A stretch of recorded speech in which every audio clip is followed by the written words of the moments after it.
পল্লীগ্রাম টিভির জনপ্রিয় ইউটিউবার শফিককে গ্রেপ্তার করল পুলিশ। জনপ্রিয় ইউটিউবার তথা পল্লীগ্রাম টিভির হিরো শফিক গ্রেপ্তার রেজিনগর থানার পুলিশের হাতে। অভিযোগ, রেজিনগর থানা এলাকার একটি মেয়েকে মিথ্যে প্রলোভন দেখিয়ে সেই সঙ্গে বিয়ের প্রতিশ্রুতি দিয়ে দীর্ঘদিন মেলামেশা করে এবং শারীরিক সম্পর্ক করে।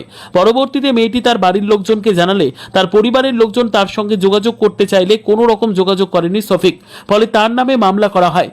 আর তার ভিত্তিতে গতকাল রাত্রিতে তাকে তাহিরপুরের একটি হোটেল থেকে গ্রেপ্তার করে রেজিনগর থানার পুলিশ। এ বিষয়ে কি বলছেন ওই নাবালিকার বাবা, শুনুন।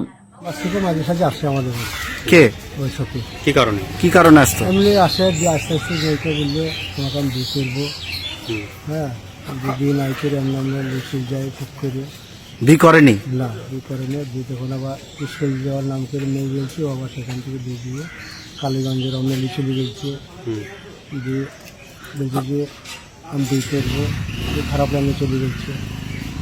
সেইগুলো আমাদের বাচ্চা বললো বিয়ের প্রতিশ্রুতি দিয়ে মানে শারীরিক সম্পর্ক করেছিল। হ্যাঁ করেছে। দিয়ে ওইটা আমাদের বাড়ির মেয়ে ছিল যে তোমার বাপকে ডাকো, তোমার বাপ আসো, যে বাচ্চা ছেড়ে দিল, পুলিশকে খবর দিল, পুলিশ চলে আসলো, একটা মীমাংসা করল।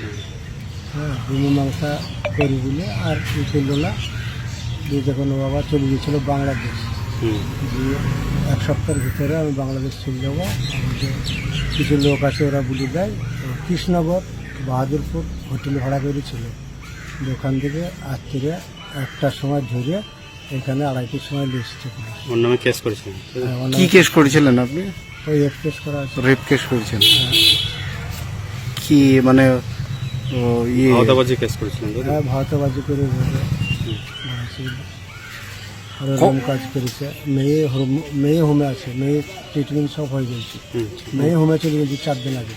এবং কি চাইছেন আপনি? হ্যাঁ ও সরকারি যা ভালো লাগে তাই করি, আমরা কিছু মানে আজ যে পুলিশ কোর্টে তুললো, কি বলবেন? কোর্টে তুললে ওর সাজা হওয়া চাই। সাজা? হ্যাঁ ও যা কাজ করেছে সেই কাজের সাজা। আপনি মেয়ের কে হন? না বাবা? মেয়ের বাবু। মেয়ে কি করতো? মেয়ে স্কুলে পড়াশোনা করছে, 11 ক্লাসে। কিভাবে পরিচয় হলো এমনি? পরিচয় ওর সঙ্গে তো হয়নি। জানপুরের একজন মেয়েকে খুব জ্বালা যন্ত্রণা করতো। ওর আসল নাম হয়েছে আকেশ, ডাক নাম ভোলা। ওই যখন ওরকম করলো, মেয়ে এসে বাড়তে বললো যে এই ব্যাপার। তখন আমরা ওকে খোঁজাখুঁজি করতে লাগলাম যে ওর বড় বাপ জানপুরে বাড়ি, দেখছি ওয়ালি ঝামেলা করো না, আমি বলে দিচ্ছি, ও আর কিছু বলবে না।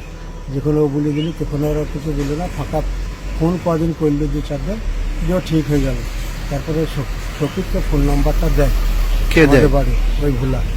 যে শফিক তখন যোগাযোগ করে আমার মেয়ের সাথে এরকম কাজ করলো, দিয়ে হাইলাইট করে দিল। একটা চুমা দিয়েছে, এমনভাবে দিয়েছে একবারে ভারতে ঘুরে বেড়াইছে 11 মেয়ের সাথে, যেন ইয়ার বিয়ে না হয়। কিন্তু ভোলা এটা করাইছে, শফিককে দিয়ে খেলাইছে যে মেয়েটা যেন। মেন ঘটনা হয়েছে ওই ভোলার, যে ভোলা খেলাইছে ওই ইকে দিয়ে, আপনার শফিকের দিয়ে। শফিক অ্যারেস্ট হয়েছে না ভোলা হয়েছে? হ্যাঁ শফিক আর হয়েছিল। এবার শফিক বলছে ওসব বাদ দেয় বা ছেড়ে দেয়। এই শফিককে বলছে যে তোরা তুই পালিয়েছ। ভোলাও অ্যারেস্ট হয়েছে? হ্যাঁ ভোলা অ্যারেস্ট হয়েছে। একই কেসে না? ওর নামে কি কেস করেছিলেন? হ্যাঁ ওর নামে কেস করেছে। ওই তো ওকে নিয়ে বেড়াইছে। কজনের নামে কেস করেছিলেন? 3 জনের নামে। রবিউল বলে আছে পালসন্ডা বাড়ি, সে তাকে পাইলে সে পালিয়ে গেছে। সে তো আমাদের সাথে ঝামেলা করার চেষ্টা করেছিল। সে আমাদের সঙ্গে বিশাল ঝামেলা করার চেষ্টা করেছিল। আমরা ঝামেলা করলে একটু অন্যরকম হবে বলে এরকম ব্যাপার। কতদিন আগে কেস করেছিলেন? আমরা কেস করেছিলাম মনে হয় 4 দিন আগে। 4 দিন আগে? যে এত তাড়াতাড়ি মানে ওকে অ্যারেস্ট করলো পুলিশকে কি বলবেন? না পুলিশ আর থাকতে পারেনি, এখান থেকে চলে গেছিল। তারপরে পুলিশ আমরা টেস্ট করলাম, যেগুলো কোথায় আছে বলো, তোমরা খোঁজলাম। আমরা খোঁজ নিলাম কোথায় আছে, খোঁজ নিয়ে যে আত্মীয় তুলে আসা হয়ে গেল, যে পুলিশ চালান করে দিল। কোথা থেকে তুললো বললেন? ওকে বাহাদুরপুর জঙ্গলে হোটেল আছে সব। বাহাদুরপুরে? হ্যাঁ বাহাদুরপুর হোটেলে ছিল। হোটেলে ভোলা আর ওই সচিব দুজনাকে ওখান থেকে পুলিশ ওই হোটেল। হ্যাঁ, ঠিক এমনি কথাবার্তা আমরা শুনলাম যে 1 সপ্তাহের মধ্যে ওকে বাংলাদেশ পাঠিয়ে দেওয়া হবে। বাংলাদেশ চলে যাবে, 1 কোটি টাকা বিল হয়ে গেছে, 1 কোটি টাকা এর দিয়ে দেবে, 4 জনের ভাগ করে নেবে, নিয়ে বাংলাদেশ চলে যাবে। আর প্রত্যেক মাসে মাসে টাকা ছাড়বে, সেই টাকা এরা ওধারে থাকবে 3 জন, ওধারে যাবে 1 জন।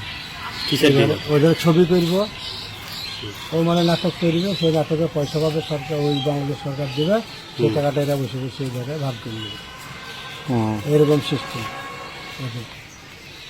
ঠিক আছে। আপনার নামটা? আমার নাম হচ্ছে শওকত আলী। শওকত আলী, কোথায় বাড়ি? দাঁতপুর।